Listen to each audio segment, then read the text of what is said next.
Usa ka pagtuo, usa ka tingog, usa ka katawhan.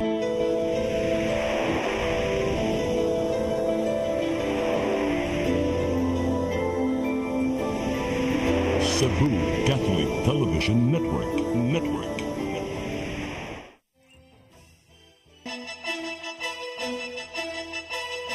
Uluhan sa mga balita sa Sayri 47.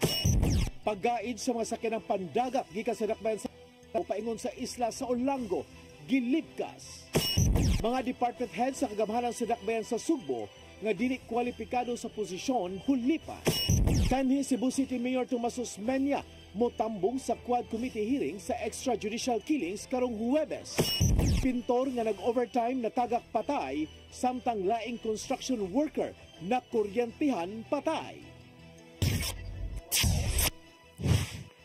Sugbo, Kabisayan ug Mindanao, Pilipinas og katawhan kutos maabot sa tong Sibya sa tibuok kalibutan mayong hapon. Live kita karon sa CCTN Channel 47 og kini ang tulumanon sa nag-unang kasayuran nga angay natong masayran. Sa nga ni Attorney Danica Caballes, ako si Dennis Tabar og kini ang Sayri 47.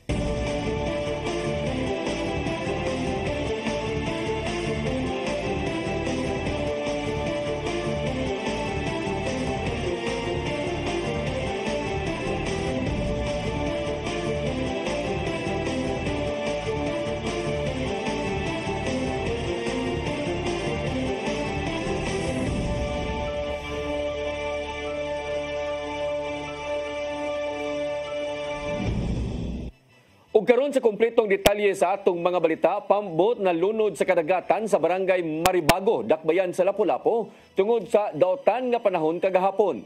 Karong adlaw, gitugta na usab ang mga biyahe sa mga sakyanang pandagat sa Angasel Port paingon sa Olango Island. Ang kasayuran ihatod ni Crystal Joy Filerca. Balik na sa normal ang biyahe karong adlaw sa mga fast craft gikan sa Angasel Port paingon sa Santa Rosa Port o vice versa, human nga gitugutan na kini sa Coast Guard Substation Lapu-Lapu tungod kay gilibkas na kaganihang buntag sa Coast Guard Central Visayas ang suspenso sa biyahe sa pipila ka mga dapit. Lakip na usab nga gitugutang makalayag sa mga ang mga pump boat sa mga mananagat ug mga pang-island hopping. Apan matod ni Enz George Imata, ang substation commander, nga kung tanaw niyang dili paluwas ang kadagatan sa mga gagmayng sakyanan, did-an na usab kini niya sa pagbiyahe. Subject pa rin siya ma'am sa Memorandum Circular 03-01 wherein gi-afford sa MOA sa ana nga circular na pwede na mo ipagbawal ang paglayag if within our professional judgment ma'am kusog gyud kaayo ang balud lalo na para sa atong mga mananagat ma'am. Gidugang hinuon ni Imata nga wala nay gale warning nga giisa sa dakbayan base sa pag-asa maong balik na sa normal ang sitwasyon karon sa mga nagnegosyo og nanginabuhi sa kadagatan. Samtang sigon usab ni Imata nga sa nilabay nga mga adlaw, taliwala sa pagsuspenso sa mga biyahe, adto na sila'y na monitor nga nilabang gihapon paingon sa silingang probinsya. Fortunately ma'am, gumikan sa mong partnership with Lapu-Lapu CDRRM mo na-observe nato sa ilang CCTV nga naitulo ka bangka ma'am from gikan sa Angasel Port. Ni suway gud sila ma'am sa kuhay sa ato ang pahimang sa notice to mariners ni biyahe gud sila padulong Hetafe po. Matod niyang nakigalayo na sila sa Coast Guard Substation Hetafe alang sa formal nga pag-file sa Enforcement Inspection Apprehension Report kung makit-an ang maong mga bangka. Samtang kagahapong adlaw usab, usa ka pump boat ang nalunod pasado 1:30 sa hapon sa kadagatan sa Sitio Datag, Barangay Maribago. Base sa investigasyon sa kapulisan, ang maong pump boat gi-operate ni Elino Vanyo Patigdas, 47 anyos ug mulupyo sa Sitio Subabasbas, Barangay Basak. Uban ni Patigdas nga nagbiyahe mao ang lain pang 8 ka mga pasahero. Gipanag-iya ang maong pump boat ni Ruben Vanyo Patigdas ug gamiton kini nga service sa mga construction projects. Nasuta nga ang maong pump boat nagbiyahe gikan sa mainland paingon sa Barangay Kauhagan, nilahos sa Barangay Kaobyan ug pabalik na usab sa mainland. Apan ato sa ilang pagbalik, sa dihang duol na sila sa kabaybayunan sa Barangay Maribago, nabuslot ang gisakyang pump boat. Luwas ra hinuon si Patigdas ug ang tanang sakay sa maong pump boat. Crystal Joy Filerca, CCTN News. Bayranan sa kuryente sa Visayan Electric mumahal og dulaan piso matag kilowatt hour alang sa September ug Oktubre nga billing period. Apan na panglantawan sa kadagkuan nga mobarato ra usab kini sa sunod nga tingbayad. Ang kasayuran ihatod ni Gian Navarro. Mipahimangno ang Visayan Electric nga mumahalog jutay ang bayranan sa kuryente karong September-October nga billing period. Sa gipagawa silang advisory niatong nakalabayng weekend, dugangan nog 95 centimos per kilowatt hour ang electricity rate. Pasabot nini ana sa 13 pesos and 52 centavos per kilowatt hour ang bayranan, gikan sa 12 pesos and 57 centavos sa nakalabay nga billing period. Gipasabot ni Engineer Raul Lucero, ang President and COO sa Visayan Electric, nga tungod kini sa mas taas nga bayranan gikan sa National Grid Corporation of the Philippines NGCP. Kini aron masiguro ang padayong paghatag og igong supply sa kuryente ngadto sa ilang mga konsumidor. Na ay additional charges nga gikan sa transmission nato, ang transmission charges because of the ancillary service nga gi-provide na ron sa Transco. Apil sa mga factor sa pagsaka nini, mao ang katapusang hugna sa deferred payments alang sa kuryenteng gipalit pinaagi sa wholesale electricity spot market kun WESM niadtong Mayo. Apan gitata usab ni Engineer Lucero nga posibleng mo barato pagbalik ang bayranan sa kuryente human sa maong matang sa bayranan ngadto sa WESM. Dili pa nila matataw kung pila man ang amount gating bayad sa kuryente. Maka more or less assure me nga naatay reduction sa ato ang rates compared sa karong September tungod kay mawala na mas tranche sa deferred payment.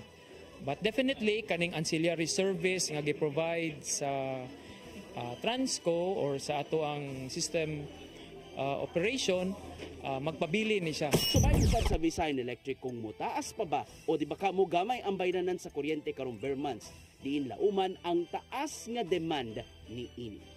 Gian Navarro, CCTN News. Pagsaka sa mga nagunang palaliton usa sa mga basihanan, pag-usbaw og 33 pesos hangtod sa 43 pesos sa inadlaw nga suhulan. Gobyerno giauhag sa mga sakop sa wage board nga maghimo usab og mas konkretong lakang aron dili na magbaguod tungod sa mao nga uminto. Ang kasayuran ihatod pagbalik ni Gian Navarro. Gisaysay sa Regional Tripartite Wages and Productivity Board 7 kung RTWPB 7 kung giunsa pagkabot ang range nga 33 pesos hangtod 43 pesos nga aumento sa suhulan nga patuman sugod-sunod buwan. Sumapa silang Vice Chairperson nga si Jennifer Britania nga usa sa mga basihan mao ang inflation kung pagsaka sa mga nagunang palaliton sa merkado. Apan nakita niya nga pinaagi sa mga aumento sa suhulan lauman ng mas taas nga consumer spending ngadto sa mga panginahanglanon. Kinibisan pa man og gilauman ang taas-taas nga inflationary impact tungod sa maong pag-usbaw. Productivity, we considered consumer price index, which is related to inflation.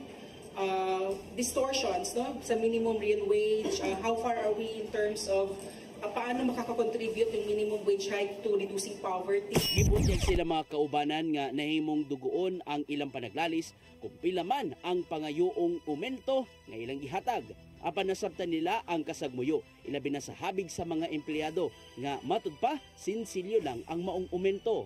Although it was a hard fight for all of us, pasalamat na lang sa mi nga naagid tayo nakuha nga increase bisan pa man sa reklamo sa business sectors karon na sila sa nagilain.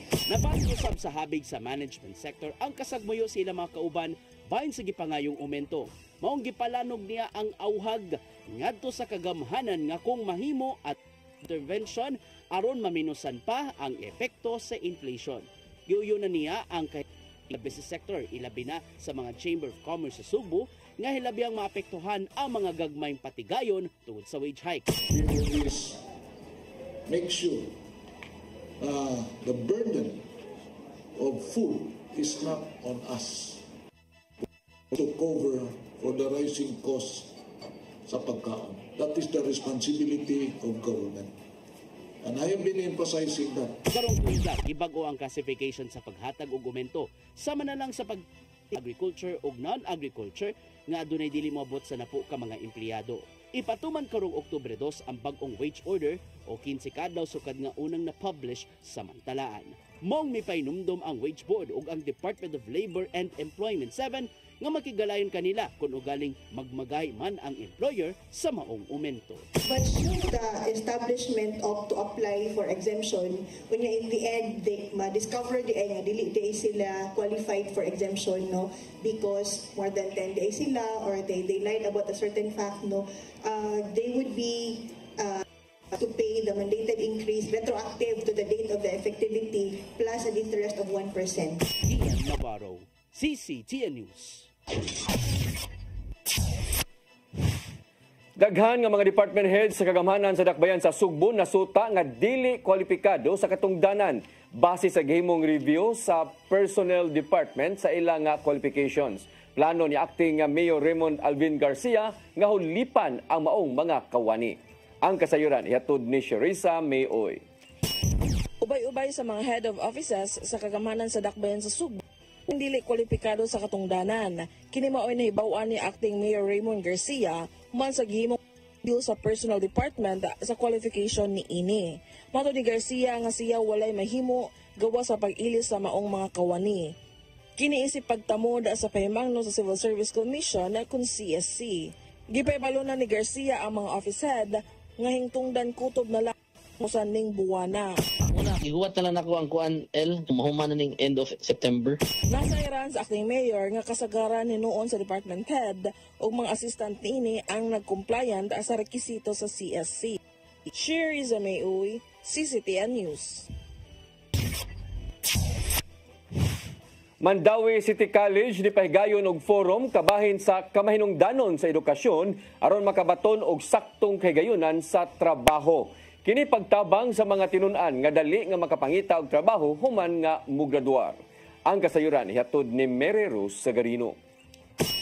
Kuyog sa Mandawi Chamber of Commerce and Industry Public Employment Service of Philippine Business for Education ni host ang college ug usa ka adlaw nga forum nagtutok sa pagdugtong sa gintang sa edukasyon ug trabaho. Ang forum gitambu nga magtutudlo business leaders or managers o government officials gikan sa tibuok Sugbo. Ang diskusyon nakatutok sa pagtino sa skills gap, pagpalambo sa mga estratehiya alang sa pag-uswag sa kahanas ug pagpaligon sa kolaborasyon tali sa mga institusyon sa edukasyon ug mga negosyo aron masiguro ang pagkaadam sa mga mo-graduate sa industriya. Matud ni Mark Enoch, ang presidente sa MCCI, nga importanteng ipahiangay ang curriculum sa edukasyon sa skills nga gikinahanglan karon sa modernong industriya. We have like what we are discussing right now that talks about AI, artificial intelligence. Statistics show that 40% of the jobs that we know today will be obsolete in 5 years. And what as a nation, as a business organization, as government agencies, as education institutions doing to go help our youth towards that path. Sa pilot implementation, ang kursong Bachelor of Science in Office Administration sa Mandawi City College una ang ipaubos sa training. Ang training magtudlo bahin sa digital analytics o ubang skills nga gikinahanglan sa panarbaho.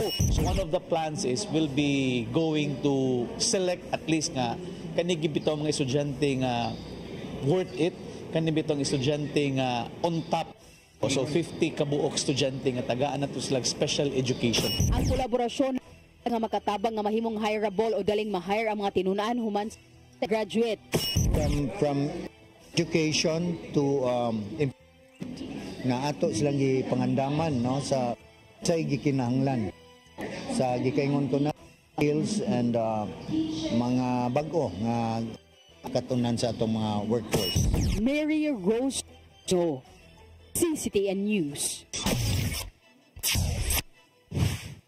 Giila ang syudad sa Mandawi nga finalist sa 2024 Most Business Friendly Local Government Unit Award sa Philippine Chamber of Commerce and Industry. Nalakip ang Mandawi City sa top 5 cities sa tibuok nasod nga dunay maayong relasyon o gisaligan sa mga negosyante. Naila ang syudad sa programa sa pagpasayon sa paghimo og negosyo sama sa pagpamubo sa proseso o paglukat o parenew sa business permit. Ang pagbayad sa buhis gipatuman sa online o makatarunganon kung makatarungan nga rates sa real property tax. Ni nga baguhay lang ang Mandawi giila usab sa Bureau of Local Government Finance isip top 2 sa top performing city sa tanan nga mga highly urbanized sa mga syudad dinhi sa nasud. Indication on ang atong mga mandaw. In fact, it's not the number, it's simply the number of cases nga nisud, but the nakabot na. Anhi Cebu City Mayor Tumanya motambong sa quad killings.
Discover the beauty of the Philippines.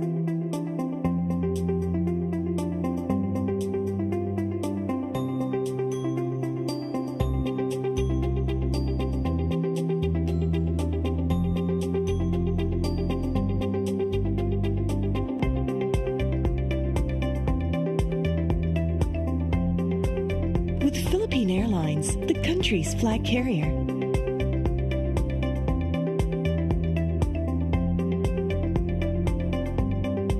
The airline that lets you feel the warmth of the nation.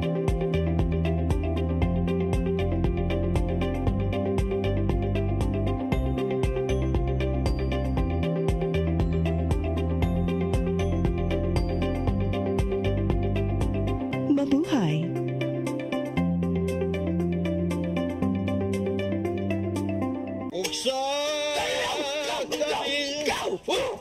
Unsa man kang tambulakan kalit nagabot nalantigan ni ron gitara ko nga gamay kaayo gitara ko nga dako gamay kaayo dailing unsa man ang utangan nga naa na si mong luyo dito upa manggoy siya inaw ikatubang nimo dailing kay tarong mo nganong imong kung iapel ni dailing ha wa man koy labot kini panil nga kini.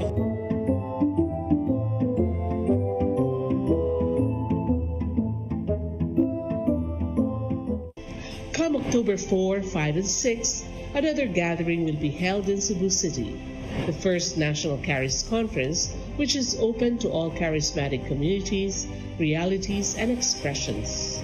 Hosted by the Brotherhood of Christian Businessmen and Professionals, the event will have interesting workshops and topics to help us grow in our various charismatic gifts and charisms.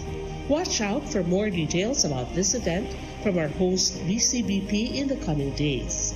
Meantime, let's be ready to join these gatherings and pray for the outpouring of the current of grace in the Philippines.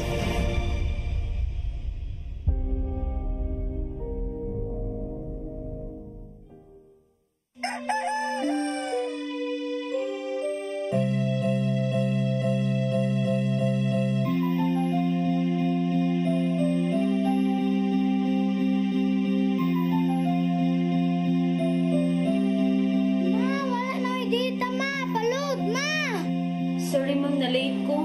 Nangita pa mong gugod para internet sa kong anak ma'am. Ay, wala na yung problema. Mag-Sinisibu!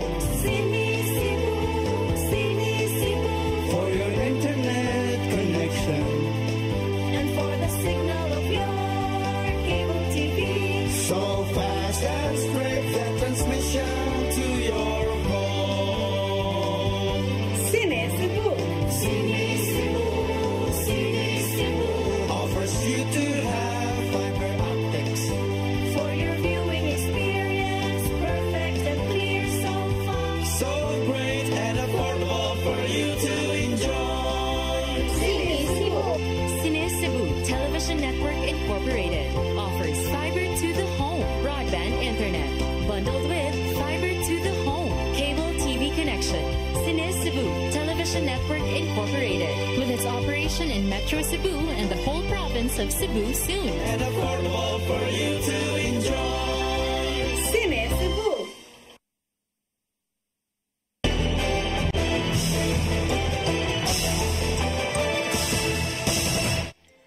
Balik sa atong mga balita, kanhi Cebu City Mayor Tomas Osmeña nakadawat ng imbitasyon sa Quad Committee nga nagsusi sa extrajudicial killings ni adtong Duterte administration.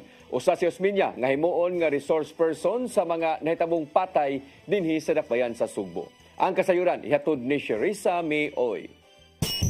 Gipadala na og imbitasyon si kanhi Cebu City Mayor Tomas Osmeña nga patambungon sa nagpadayon nga investigasyon sa Quad Committee on Dangerous Drugs, Public Orders and Safety, Human Rights and Public Accounts. Nadawat ang maong imbitasyon kagahapon nga gilagdaan ni Congressman Robert Ace Barbers, ang chairman sa Committee on Drugs, aron nga himuon nga resource person si Osmeña sa nagpadayon nga hearing kalabot sa illegal Philippine Officers Gaming Operators kun pugo og extrajudicial killings. Base sa gipadala nga imbitasyon, pahatagon og testimonya si Osmeña sa iyang hibaw-an sa dakbayan sa Subo nga mamahimong magamit sa nagpadayon nga investigasyon, ilabi na gyud ang batok kang retired Colonel Reina Garma. Una nang gikumpirmara sa kanhi mayor na siya andam nga motambong sa Quad Committee hearing aron sa paghatag og hustisya sa mga giingong biktima sa AJK sa dakbayan sa Subo at sa pagpatuman sa gubat batok sa drogas.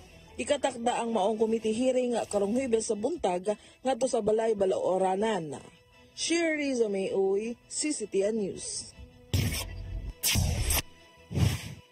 Presidente Bongbong Marcos Jr. mipahimangno sa mga kaalyado sa Partido Federal ng Pilipinas nga dili gihapon mo kumpiyansa. Kinahanglan nga magiusa ang mga kauban aron masiguro ang maayong kampanya karong eleksyon sa sunod nga tuig. Ang kasayuran ihatod ni Gian Navarro. Giaghat ni Presidente Ferdinand Bongbong Marcos Jr. ang iyang mga kauban sa Partido Federal ng Pilipinas nga mag-alayon karong nagkaduol na ang eleksyon 2025. Maong gisiguro niya nga mahapsay ang pagpakig-alayin sa mga kaalyado ning naginangat nga pagduso silang sertipiko de kandidatura karong Oktubre ato silang General Assembly kagabi. Ni paymangno ang presidente nga di ang ngayang mangumpiyansa ang mga kauban sa partido. Suma pa niya, walay mahitabong maayong kampanya kung dili man mahanay ang tanan-tanang aspeto.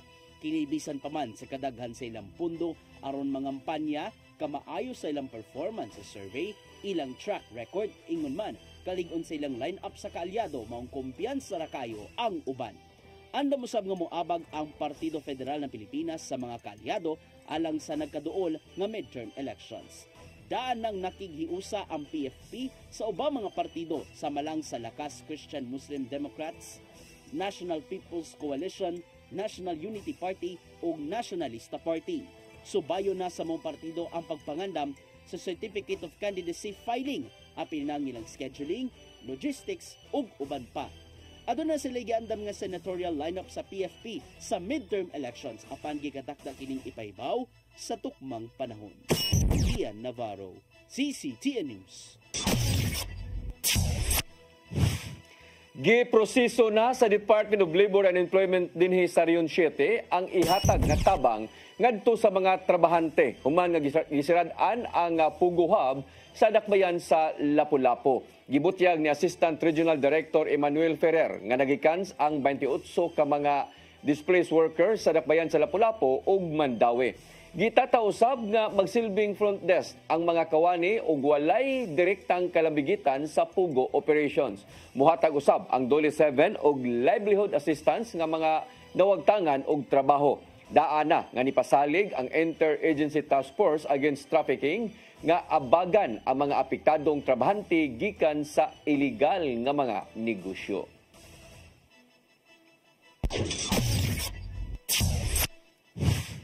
Gihulagway ni kanhi Presidential Spokesperson Harry Roque nga power tripping ang gibuhat sa mga kongresista ngadto kaniya. Kini may kalabutan sa pagtanggong kaniya sa Kongreso human nga gikontempt tungod kay wa paghatag sa mga dokumento bahin sa ilang mga kabtangan. Gihibugatan ni Roque nga dili siya pugante aron isyuhan og warrant of arrest gikan sa Kamara tungod lang sa mao nga binuhatan. Nahukman sa Quad Committee sa Kongreso nga i-contempt si Roque human nga napakyas paghatag sa gipangayo nga dokumento. May kalabutan kini sa giingong pagkalambigit sa abogado sa Pugo operations didto sa Luzon.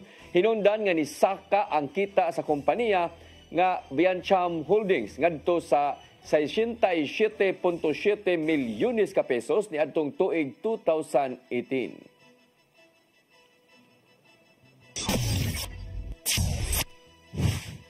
Sa laing balita, TISDA accredited na ang Hilot Wellness Massage, ingon man ang Braid and Pastry sa Mandawi City College Technological Training Center. Na dawat usab og pasiuna nga 2.5 milyones ka pesos ang MCC test gikan sa TISDA alang sa training sa mga estudyante.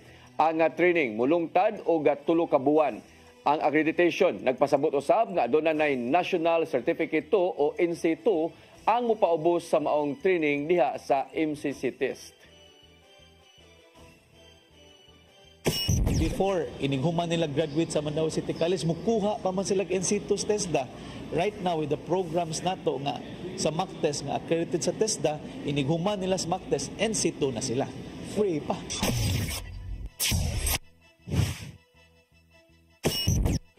Mosunod, pintor nga nag-overtime natagak patay sa Condotel, samtang laing construction worker na kuryentehan patay.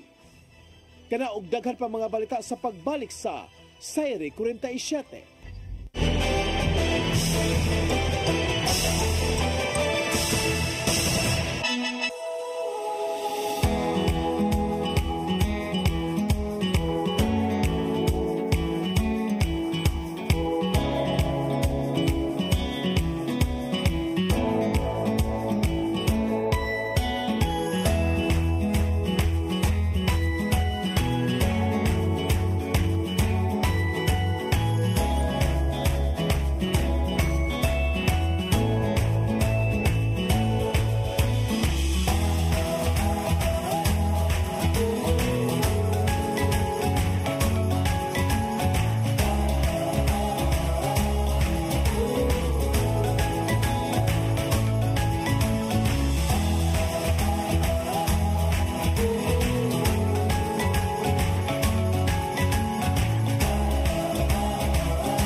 Bundled with fiber to the home, cable TV connection.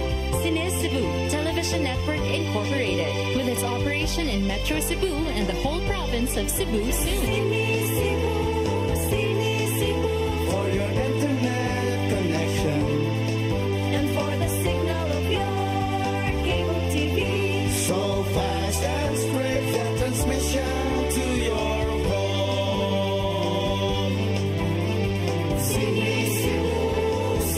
Cebu offers you to have fiber optics for your viewing experience, perfect and clear, so fun, so great and affordable for you to enjoy. Discover the beauty of the Philippines.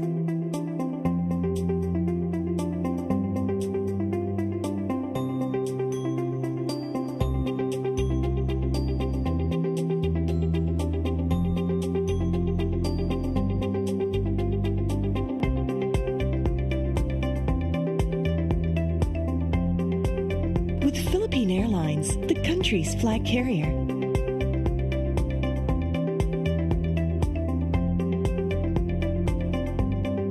The airline that lets you feel the warmth of the nation.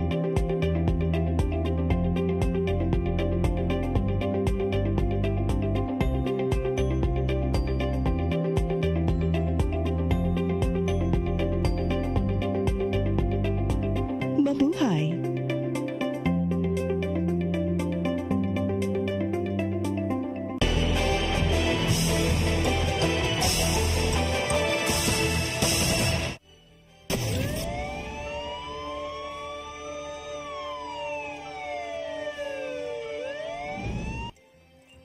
Balik sa atong mga balita, pintor nga nag-overtime bisan sa kabati sa panahon na tagak patay sa gitrabahoan nga kondutel sa barangay Apas ning Dakbayan sa Sugbo. Mabulo Police Station mohimo og lawom nga investigasyon kung wabay foul play ang maong kamatayon. Ang kasayuran ihatod ni Arnold Bustamante. Patayo sa kapintor humanigingong aksidenteng natagak gikan sa ika-17 nga andana sa gitrabaho nini nga kondutel building sa Dalan Lapu-Lapu, barangay Apas sa Dakbayan sa Sugbo alas 9 gabi. Ang biktima gila sa mga kauban sa trabaho nga si Michael Isidro, 30 anyos, kasamtangan nga residente sa barangay Tangke sa Sured sa Talisay, apan lumad nga taga Davao Region. Mato ni Police Major Romeo Kaakoy Jr., ang hepe sa Mabulo Police Station, nga nakadawat sila og tawag sa telepono nga dunay tawo nga natagak sa maong nga building samtang na nagtrabaho. Dali nga niresponde ang mga pulis sa pagpangulo ni Police Staff Sergeant Brian Bulungon, ang investigator on case, o gilangan na abtan ng biktima nga nagbuyod na sa manhole sa building. Gisugdanay nila ang investigasyon og sigon sa pamahayag sing higala nga kauban usab sa trabaho nga si Joey Anonyubo, 26 anyos, lumad nga taga Negros Occidental, apan kasamtangan nga nagpuyo sa may Upper Peace Valley barangay Lahog sa Dakbayan Sugbo, nga niundang sila sa overtime alas 8 gabi tungod sa dili maayong dagan sa panahon.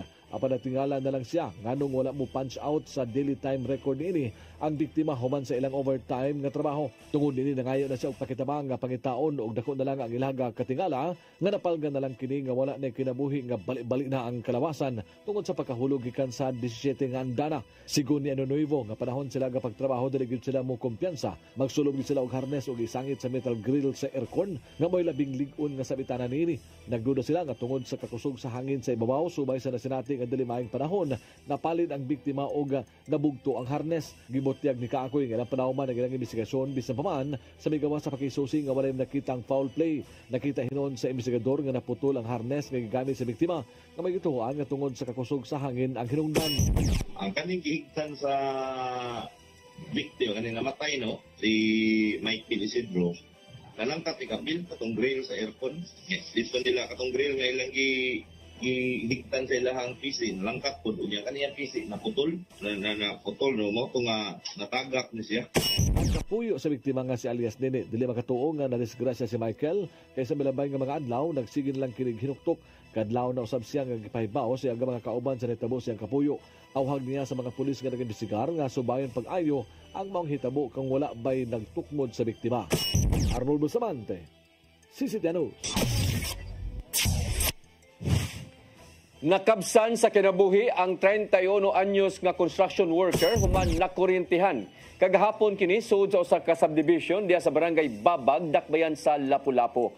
Ang trabahante giilang nga si Junri Villagonzalo, 31 anyos, residente sa barangay Bangkal, Kalubihan 2 sa barangay Pahak.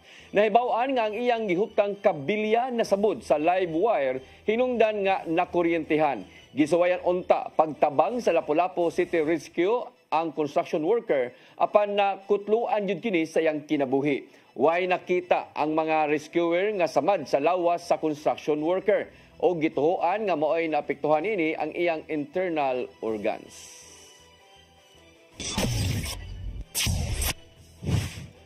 Kapin sa 9 milyones ka pesos nga kantidad sa illegal nga drugas na sakmit sa PRO7 sa kaadlaw nga anti-criminality operations.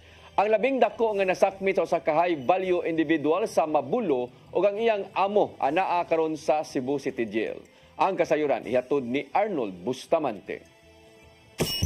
Kapin sa usa ka kilo sa gituang Cebu nga mobalor sa 8.1 milyones ka pesos ang nasakmit sa mga sakop sa Regional Police Drug Enforcement Unit 7 natol sa gilusad nga bypass operation sa El Tudtud Street, Barangay Mabulo, sa Dakbayan sa Sugbo. Ang suspitsado gila nga si Carl J. Monterde Quinal alias Ikid, 33 anyos, residente sa Holy Name Street, Barangay Mabulo, sa siyudad sa Sugbo. Nakuha sa suspitsado ang daghang puto sa gituang Cebu nga motimbang sa 1,200 gramos nga doon standard drug price nga 8.1 million pesos. Sigon sa usa sa mga operatiba sa RPDU 7 nga ilang gipaubos sa tulo ka semana nga surveillance ang suspitsado, human nila madawat ang impormasyon gikan sa kasaligang tinubdan. Gigaw nga makabaligya kini og tulo ka kilo matag semana din ang iyang area siyang distribution mo ang tibok Dakbayan sa Sugbo. Gikan sa sulod sa Cebu City Jail ang kontak nini nga mausap ang momando niya kung kinsa ang hatagan sa supply sa illegal nga drugas. Ang Police Regional Office 7 makigadayon sa Bureau of Jail Management and Penology alang sa himon nga investigasyon nganong padayon nga makakontak ang mga person deprived of liberty kon PDL sa gawas gamit ang ilang cellphone. Sa data sa PRO7 nga maabot sa 9.7 milyones ka pesos ang kinatibukang nasakmit sa kapulisan sa Tibok Central Visayas sa kaadlaw nga police operations. Nakasikop sila og 42 ka mga drug personalities atol sa 42 nga anti-illegal drug operations. Sa ilang kampanya Batok Loose Firearms, nakasakmit sila og 14 ka mga armas nga wala lisensya. Din pito niini gitahan sa police station samtang ang pito ilang naembargo gikan sa mga suspitsado. Sa kampanya Batok sa illegal nga sugal, nakasikop sila og 35 ka mga sugarol sa 31 ka mga anti-illegal gambling operations ug misakmit sa 3,320 pesos nga kwarta gikan sa sugal. Mabot usab sa 28 ka mga wanted persons sa kinanadakpan. Upat niini giilang nga mga most wanted persons nga nagatubang og lain-laing matang sa kaso sa korte. Kapinusab sa tunga sa milyon ka pesos ang nakolekta sa gobyerno isip multa sa 926 ka mga tao nga nakalapas sa lokal nga ordinansa matag syudad ug lungsod sa Central Visayas. Arnold Bustamante, CCTV. 80 anyos nga senior citizens nga PWD lakip sa napaig sa sunog sa barangay Gunob, Dakbayan sa Lapu-Lapu. Nasuta nga nag-inusara sa panimay ang mao nga idaran hinungdan nga naglisod kini sa pagawas. Ang kasayuran ihatod ni Cristel Joy Filerca. Naabdan sa CCTN News Team kaganihang buntag nga nagpagawas sa mga nasunog nga mga gamit lakip na ang mga appliances ang pamilya ni Kim Valcarcel. Ang mga gamit nagikan sa gilamoy sa sunog kagahapong adlaw, pasado alas 2 sa hapon sa Sitio Balanghoy, Barangay Gunob sa Dakbayan sa Lapu-Lapu. Matud ni FO3 Jopit Ubinya, ang fire investigator nga naggikan ang mongkayo sa gipuy-an nga panimalay ni Merlin Macachor nga likod ra sa panimalay ni Valcarcel. Nasuta nga ang mong panimalay gipanag-iya sa pamilya ni Valcarcel ug gipapuy-an lang kini kay Macachor nga ilang katabang. Ato sa mong higayon, si Macachor wala sa ilang panimalay ug ang 80 anyos nga inahan niini nga si Elsa Baring moray nahabilin ato sa pagkahitabo sa mong sunog nga mo'y hinungdan sa pagkapaig sa lawas niini. Nasuta nga ang maong senior citizen usa ka person with disability ug dili na makagahom sa paglakaw. Usa kini sa posibleng gitan-aw nga hinungdan nga wala niini masalbar ang kaugalingon. Base sa pahayag ni Pia Bargamento nga anak ni Valcarcel, alas 2:30 sa hapon sa dihang nakapanimaho siya og aso og taod-taod niini, napidok ang supply sa ilang kuryente. Kalit og trip off ang electricity kay sensitive man na ang amuang mga wirings namo ug mga breaker namo. Gamay lang spark anang trip off gid na. So nipalong ko ako ang aircon actually. Yeah, pagkahuman natong palong kuyawan ko kay abi na kung unsa ya baho pag yun ba moto nga pag bangon na nako dito na wala man ay window ang ako ang kwarto naranay gap dito dapit sa aircon. Kanang makita na mo gamay nga nang siwang ra gid kanya. Orange na ako makita mo to dali kay kabangon. Apan tungod kay gisuwayan nila og patay ang kayo, wala dayon sila makatawag og bumbero. Matod ni FO3 Ubinya nga alas 2:56 na sa hapon sa dihang nakadawat sila og alarma.